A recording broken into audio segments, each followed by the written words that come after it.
Pada 2 minggu yang lalu, mohon maaf karena minggu kemarin saya tidak bisa. 2 minggu yang lalu kita sudah membahas tentang ilmu hadis dan sudah menguasai semuanya ya? Atau masih lupa? Masih lupa atau masih ingat? Insya Allahnya apa?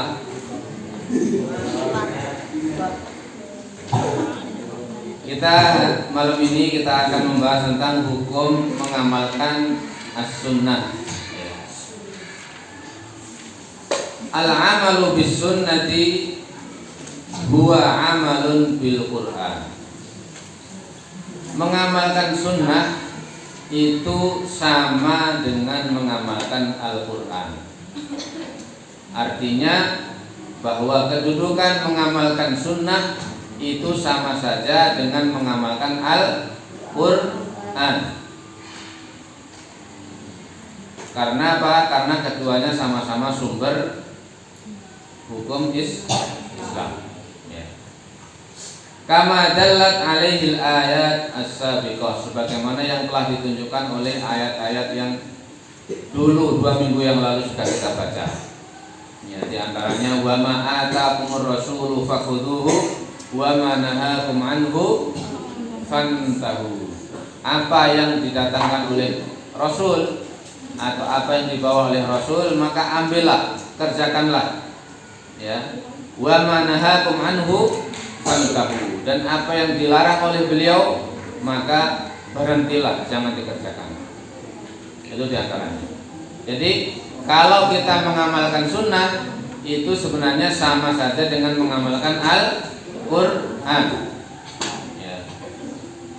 Qila li Mutarrif ibni Abdillah, telah dikatakan kepada Mutarrif bin Abdillah, la tuhadditsuna illa bil Qur'an, jangan berkata kepada kami kecuali dengan Al-Qur'an. Jadi kalau kalian ingin berbicara kepada kami ya, atau apa itu, ingin berceramah, ingin berkata-kata, janganlah kecuali dengan Al-Qur'an. Ini menunjukkan bahwa Al-Qur'an itu punya posisi yang tinggi sekali di mata para sahabat. Artinya apapun yang mereka ingin dengar itu hanya selalu Al-Qur'an, Al-Qur'an, Al-Qur'an. Faqala, lalu nih beliau berkata, wallahi la nabghi bil Qur'ani badilan. Imam Mutarrif berkata, wallahi demi Allah, la nabghi ay la nurid. Kalau antum suatu saat nanti ditakdirkan insyaallah pergi ke Saudi Arabia, insyaallah mungkin antum akan mendengar kata istibgha. Ada yang pernah mendengar? Barusan istibgha. Istibgha itu artinya aslinya ayu syai'in tabghi. Ayu syai'in tabghi. Tabghi bermakna turid. Maumu apa? Itu kalau orang Arab tapi tabghi jadi tibgha. Jadi orang Arab itu aneh. Tabghi jadi tibgha. Nahnu menjadi nahnu menjadi nihna. Kemudian dari nihna menjadi ihna. Jadi kalau ada orang Arab mengatakan ihna, itu artinya nahnu. Orang Arab itu agak ada yang aneh-aneh. Ini pembicaraan atau dialek mereka begitu. Kita lanjutkan. Wallahi la nabghi bil Qur'ani badilan. Demi Allah kami tidak menginginkan ya bil Qur'ani terhadap Al-Qur'an itu badilan, pengganti. Artinya kami tidak ingin mengganti Al-Qur'an. Kami tidak ingin mengganti Al-Qur'an. Walakin nuridu man huwa a'lamu minna bil Qur'an. Akan tetapi kami ingin apa? Siapa yang lebih tahu terhadap Al-Qur'an.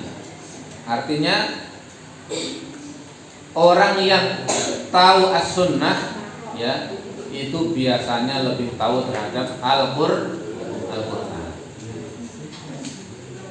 Jadi orang yang berhak menjelaskan Al-Qur'an adalah orang-orang yang lebih banyak memahami as-sunnah. Itu sewajarnya begitu. Jadi orang yang lebih banyak memahami as-sunnah, dia lebih berhak untuk memahami Al-Qur'an atau mengajarkan Al-Qur'an. Ini kedudukan dari pentingnya as-sunnah. Jadi hukum mengamalkan as-sunnah itu hukumnya apa? Wajib. Karena sama wajibnya kita mengamalkan Al-Qur'an. Jadi sama-sama wajib. Warawa Al-Auza'i an Hasan ibni Atiyah. Al-Imam Al-Auza'i ini salah seorang imam madhab, namanya madhab Al-Auza'i. Nanti suatu saat saya doakan antum semuanya belajar ya. Ada madhab Al-Auza'i namanya, tapi tidak terkenal madhab ini. Imam Al-Auza'i pernah berkata atau meriwayatkan dari Hasan bin Atiyah, qala kana al-wahyu yanzilu ala Rasulillah sallallahu alaihi wasallam. Dulunya pertama kali wahyu itu turun kepada Rasulullah sallallahu alaihi wasallam. Wa yukhbiru Jibril alaihi salam bisunnah. Kemudian Jibril mengkabarinya atau memberi kabar kepada Nabi Muhammad SAW dengan adanya as-sunnah. Artinya wahyu yang pertama yaitu Allah Subhanahu wa taala mewahyukan kepada Nabi Muhammad SAW berupa Al-Qur'an. Kemudian setelah turunnya Al-Qur'an, malaikat Jibril membawa misi kepada Nabi Muhammad SAW setelah diutus oleh Allah Subhanahu wa taala untuk membawa wahyu yang kedua yaitu apa? As-sunnah. Jadi sunnah itu wahyu atau bukan? Sunnah Nabi itu wahyu atau bukan?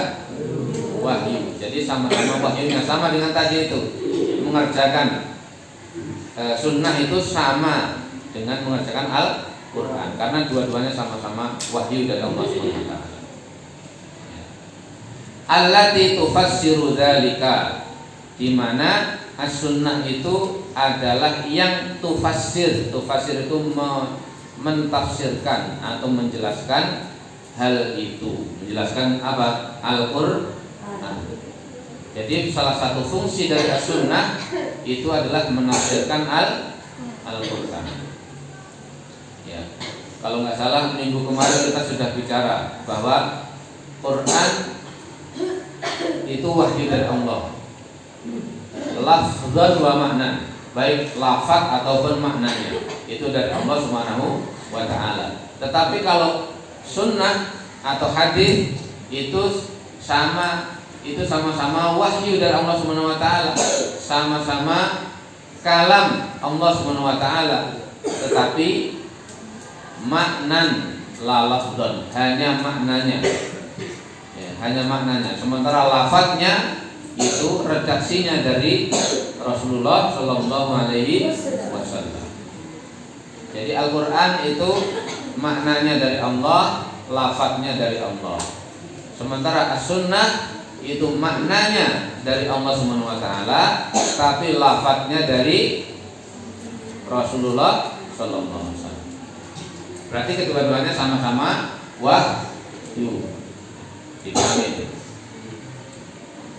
Fas-sunnatu mithlul Qur'ani fil hujjiyyati wal istidlal.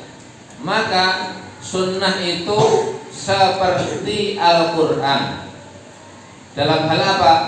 Fil hujjiyyati wal istidlal, dalam dalil. Artinya apa? Sama-sama dijadikan dalil dalam hukum Islam. Jadi Al-Qur'an itu dalil dalam Islam, As-Sunnah juga dalil dalam hukum Islam. Sama-sama jadikan dalil. Wa wujubul amali biha, dan wajib mengamalkannya. Jadi mengamalkan sunnah itu juga wajib, sebagaimana wajibnya mengamalkan Al-Quran. Fahiya wahyun minallahi ta'ala. Dia yaitu as-sunnah itu adalah wahyu dari Allah Subhanahu wa taala, auhahu ila nabiyyi sallallahu alaihi wasallam, yang telah diwahyukan oleh Allah kepada nabinya sallallahu alaihi wasallam. Jadi wahyu itu ada dua. Yang pertama wahyu berupa Al-Quran, diturunkan oleh Allah kepada Nabi Muhammad SAW. Kemudian wahyu yang kedua adalah as-sunnah. Jadi sama-sama wahyunya. Qala ta'ala, Allah berfirman, wa ma yantiqu 'anil hawa in huwa illa wahyun yuha. Wa ma yantiqu, ma tidaklah, yantiqu berkata. Siapa? Nabi Muhammad SAW. Anil hawa, dari hawa nafsunya. Artinya Nabi Muhammad itu ketika berbicara, beliau berbicara bukan dari hawa nafsunya. Kenapa? In huwa illa wahyun yuha. Karena dia ya, tidaklah illa kecuali wahyun, wahyu yang yuha, yang diwahyukan. Artinya setiap perkataan dari Nabi Muhammad SAW itu juga wahyu yang diwahyukan oleh Allah Subhanahu wa ta'ala. Jadi tidak sembarangan. Meskipun kita tahu bahwa Nabi Muhammad SAW itu seorang yang ummi. Ummi itu apa dulu? Tidak bisa membaca, tidak bisa menulis ya. Tetapi beliau apa? Karena mendapatkan wahyu dari Allah Subhanahu wa taala, dan beliau dulunya sejak kecil itu tinggal di Badiah. Badiah itu apa?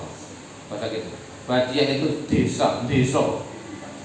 Beliau hidup di suku Bani Sa'ad yang ketika disusui oleh Halimatus Sa'diyah, itu hidup di sebuah kampung yang bahasanya masih terjaga, bahasa Arabnya. Kalau di Solo ini seperti misalnya tinggal di mana? Di Keraton misalnya. Kalau di sini saya yakin sini tiap hari pakai bahasa Arab, insya Allah. Jadi bahasa Jawa tidak bisa. Alhamdulillah. Bahasa Arabnya lancar banget, masya Allah. Begitu. Jadi Rasulullah itu meskipun ummi, tapi bahasa Arab beliau sangat bagus, luar biasa. Karena memang belajar sejak kecil bahasa Arab yang betul, bukan bahasa Arab yang prokem. Bahasa Arab prokem itu bagaimana? Contohnya?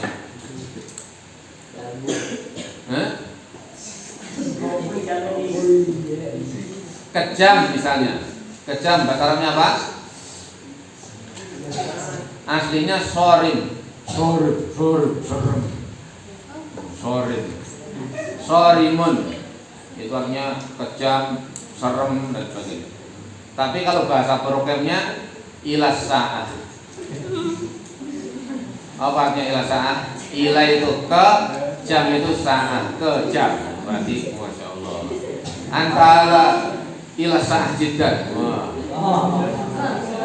Tadi saya sempat mendengar di depan kantor tadi ada yang begini-begini, masya Allah. Lah bagus, karena sudah berusaha untuk berbahasa Arab.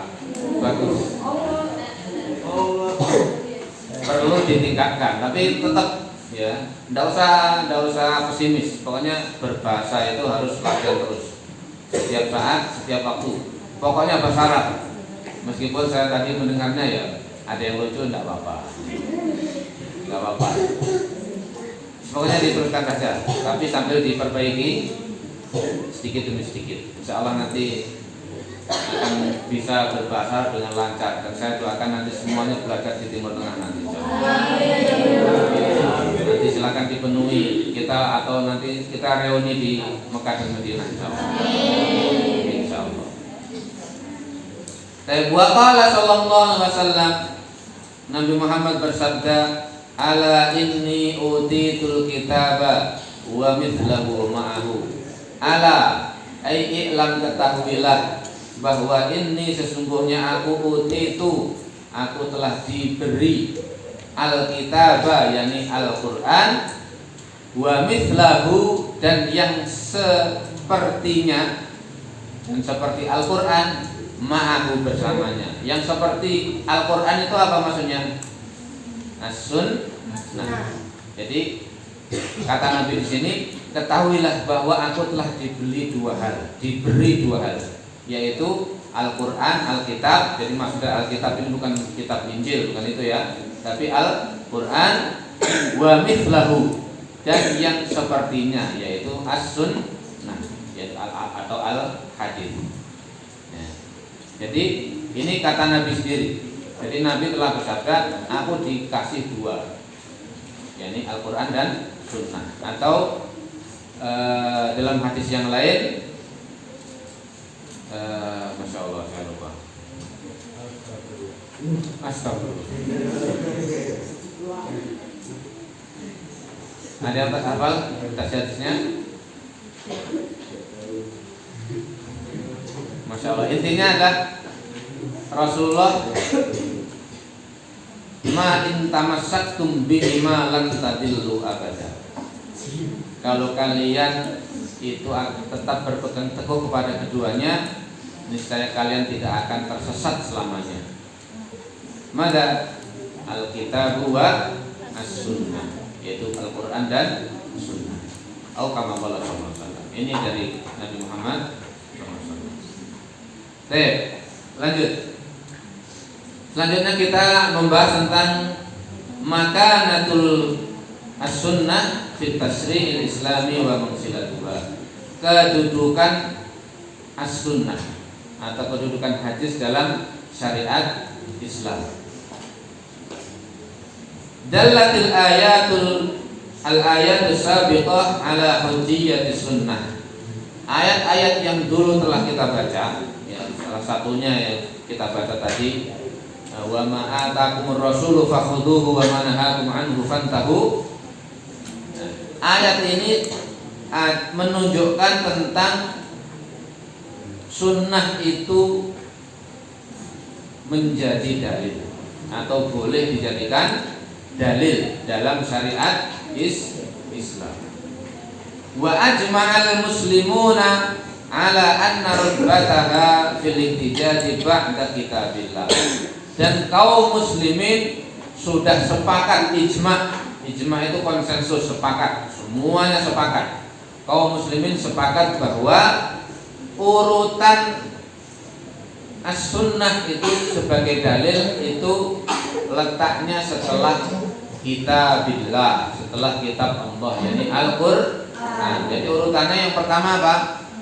Al-Qur'an dulu, baru setelah itu as-sunnah atau hadis. Karena dalam syariat Islam itu kita setiap berhukum kita harus mendalilkan, ya, atau menyandarkan hukum kita itu pada dalil. Dalilnya apa? Yang pertama tertinggi adalah dalil Al-Quran, kemudian baru yang kedua Sunnah, baru yang ketiga apa? Ijma tadi itu. Ijma, jadi kesepakatan, rata-rata ijma'ul ulama, atau kesepakatan para ulama. Dan seterusnya, nanti ada beberapa sumber hukum lagi. Intinya adalah sumber hukum tertinggi dalam Islam yaitu Alkitab, baru sesudahnya as-sunnah. Berarti, perhatikan, kalau batuk dijaga batuknya. Saya tahu di pondok biasanya begitu. Jangan dibiasakan. Malah dibiasakan. Jangan dibiasakan. Perhatikan, berarti ya sunnah itu kedudukannya ya atau bisa dijadikan dalil tapi setelah Al-Quran dulu. Kalau Al-Quran tidak ada ya dalilnya, baru nanti kembali ke sunnah. Gitu. Kemudian wa mimma yadullu ala manzilatiha, di antara hal-hal yang menunjukkan posisi atau kedudukan as-sunnah itu apa saja? Jadi hal-hal yang menunjukkan bahwa as-sunnah itu sebagai dalil yang kedua itu apa saja? Yang pertama, as-sunnatu tubayyinul Qur'an. Sunnah atau hadis itu tubayyinul Qur'an, menjelaskan Al-Qur'an. Kalau dalam Al-Quran itu mungkin ada sesuatu yang tidak jelas, kemudian dijelaskan dengan as-sunnah. Contohnya wa aqimis sholata. Al-Quran mengatakan aqimis sholata, dirikanlah sholat. Nah, carane ngedekne sholat piye? Masa sholat ya didekne. Sholat itu wujudnya apa? Padahal sholat itu apa pengertiannya? Adalah amalan yang dimulai dengan takbiratul ihram, ditutup dengan salam, itu ya. Apa bisa didirikan? Tidak bisa, karena wujudnya sendiri tidak ada, ya toh? Dia gerakan dan perkataan. Cara mendirikannya bagaimana? Kalau Al-Quran itu cuma menjelaskan aqimus sholat, dirikanlah sholat. Cuma caranya bagaimana? Nah, yang menjelaskannya adalah as-sunnah.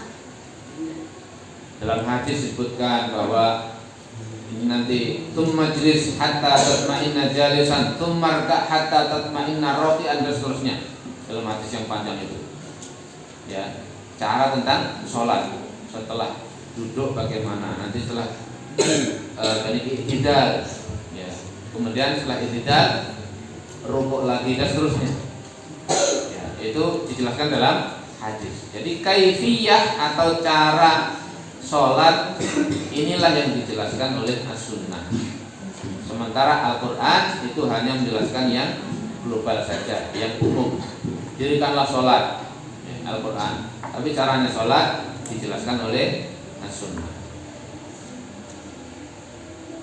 Qala ta'ala wa anzalna ilaika dzikra litubayyana lin-nasi ma nuzila ilaihim. Insyaallah ini sudah ada ya. Allah Subhanahu wa taala berfirman, wa anzalna ilaika dzikra, dan telah kami turunkan kepadamu wahai Muhammad az-zikra, yaitu peringatan. Peringatan maksudnya di sini adalah as-sunnah. Ya, maksudnya sunnah di sini. Litubayyana lin-nasi ma nuzila ilaihim, supaya kamu bisa menjelaskan kepada masyarakat ma nuzila ilaihim, apa yang telah diturunkan kepada mereka. Jadi apa yang telah diturunkan kepada mereka yaitu Al-Qur'an. Jadi zikr atau as-sunnah di sini fungsinya diturunkan oleh Allah Subhanahu wa taala untuk menjelaskan apa yang diturunkan sebelumnya kepada umat, yakni Al-Qur'an. Jadi ayat ini menjelaskan bahwa sunnah itu apa ini? Fungsinya adalah menjelaskan apa yang diturunkan dalam Al-Qur'an. Wal bayanu mu'akhkharun 'anil mubayyan.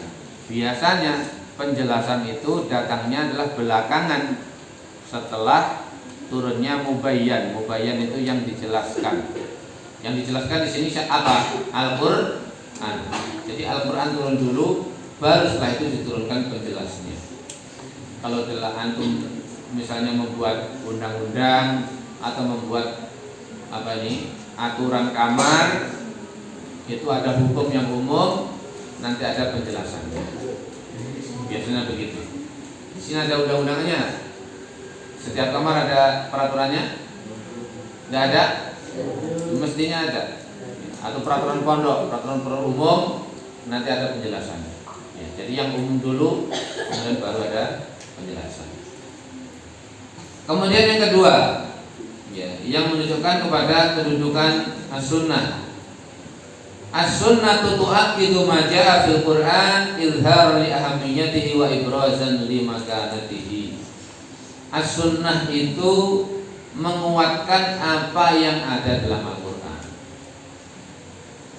Jadi hadis itu menguatkan apa yang di dalam Al-Qur'an sebagai izharan li ahammiyatihi, sebagai wujud menampakkan pentingnya Al-Quran itu, ya, wa ibrazan li makanatihi, dan menampakkan kedudukan Al-Quran. Jadi kedudukan Al-Quran itu biar semakin jelas, ya, fungsinya sebagai dalil pertama, maka itu dijelaskan dengan diturunkannya as-sunnah.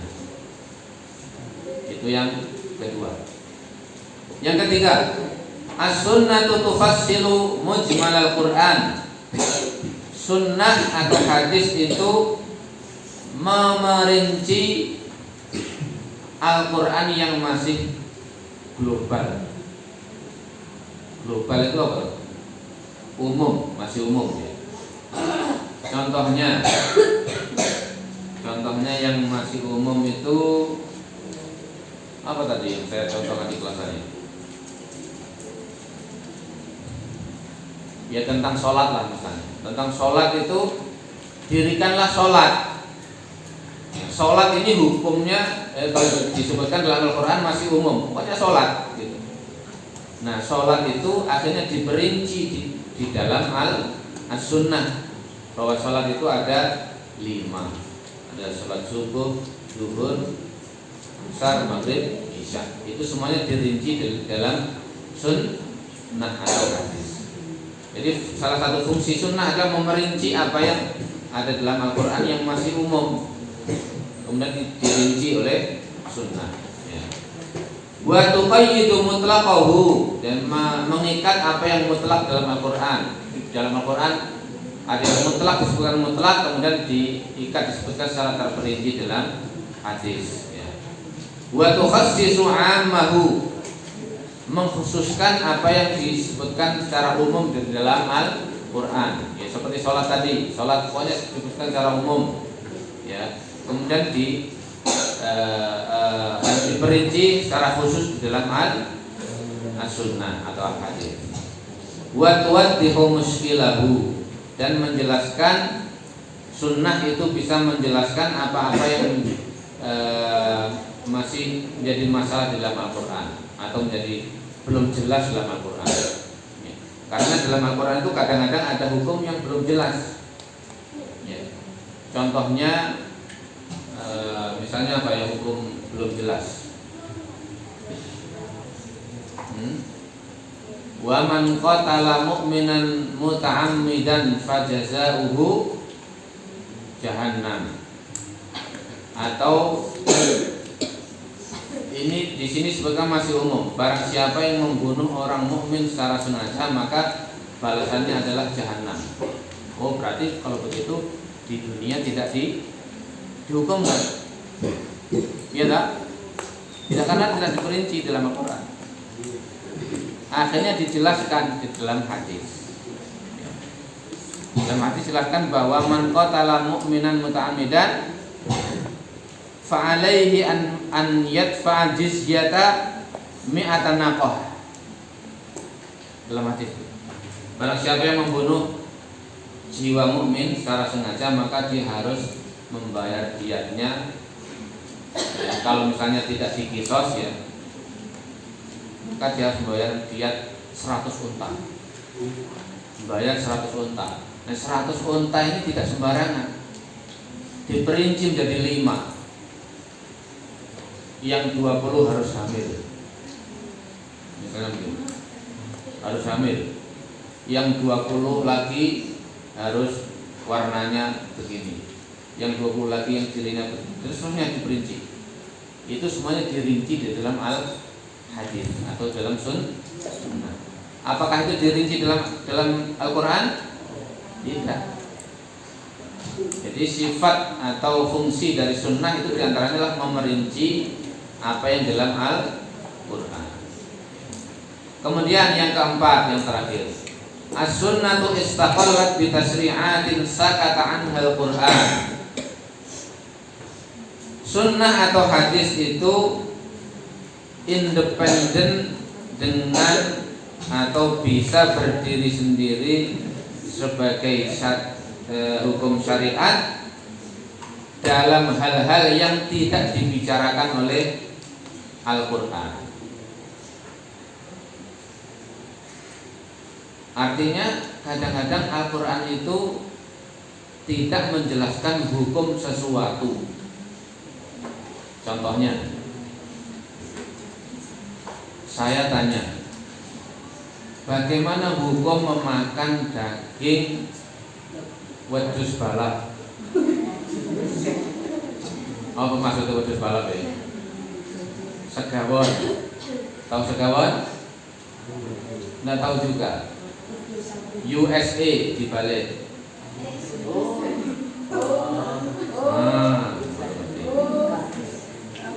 Anjing ya, mohon maaf, anjing. Bagaimana hukumnya makan daging anjing? Antum tahu haram? Mana dalilnya? Halal, jangan halal. Dalilnya apa? Padahal Al-Quran tidak pernah mengatakan. Di dalam Al-Quran tidak ada dalilnya bahwa daging anjing itu hukumnya haram. Tidak ada. Berarti halal. Masya Allah. Inilah pentingnya sunnah. Kita harus mempelajari sunnah. Karena apa? Banyak hadis yang menjelaskan bahwa kullu dhinabin minas sibai fahuwa haram. Ini kata Nabi. Hadis ini. Setiap hewan yang bertaring dari hewan buas, maka dia hukumnya haram. Ini kata Nabi. Kita sekarang lihat, anjing itu bertaring atau tidak? Bertaring. Kecuali anjingnya dipotong taringnya. Ya, pasti anjing itu bertaring. Anjing itu hewan buas atau bukan? Buas, karena sifat dasar dari anjing itu buas. Maka fahuwa haramun. Setiap hewan yang bertaring dan bertaring dari hewan buas itu hukumnya haram. Berarti meskipun Al-Quran tidak mengatakan bahwa daging anjing itu hukumnya tidak ada, dalam Al-Quran tidak ada, tetapi hadis menjelaskan bahwa daging anjing itu hukumnya haram. Paham ya? Meskipun ada umat Islam yang memahami bahwa hukum anjing itu halal. Ada yang memahami seperti itu. Berarti karena dia tidak memahami sunnah. Karena sunnahnya jelas. Nabi mengatakan setiap hewan buas yang bertaring hukumnya haram. Jelas itu hadis Nabi. Jadi intinya sunnah itu bisa menjadi dalil yang independen, dalil yang berdiri sendiri dalam hal yang tidak dibicarakan oleh Al-Qur'an. Wa asasat ahkaman ala jihadil istiqlal. Nah, biar menjadi pondasi hukum ya. Jadi sunnah itu bisa menjadi pondasi hukum yang sifatnya independen, berdiri sendiri. Ya, seperti contohnya ini tadi. Sebenarnya masih banyak contoh-contoh yang lain. Nah, itulah ikhwani fillah wa akhwati fillah yang bisa saya sampaikan. Mohon maaf karena waktunya sudah masuk isya. Ya. Besok-besok lagi kalau bisa nanti setelah langsung ke sini, dan biar waktu kita semakin maksimal. Ya. Karena nanti setelah ini saya harus ke Pondok Al-Duha. Karena ya sama, ada yang sama. Jadi biar waktunya terbagi, meskipun mungkin tidak adil ya, tapi ya terbagi semuanya sehingga nanti ilmunya nyampe pada antum secara sama gitu. Walaupun untuk malam ini tidak bisa karena masih sekilas yang bisa kita baca. Ya. Mohon maaf, itu saja yang bisa saya sampaikan. Semoga bermanfaat untuk antum semuanya dan kita tetap semoga bisa menjaga semangat kita semuanya untuk selalu belajar, terutama belajar tentang ilmu-ilmu syariat Allah Subhanahu wa taala. Aqulu qouli hadza wa astaghfirullah li wa lakum wastaghfiruhu innahu ghafurur rahim. Wa naktafi wa naftatim bi du'a kafaratul majlis. Alhamdulillahirabbil alamin. Subhanallah wa bihamdihi asyhadu an la ilaha illa anta astaghfiruka wa atubu ilaik. Assalamualaikum warahmatullahi wabarakatuh.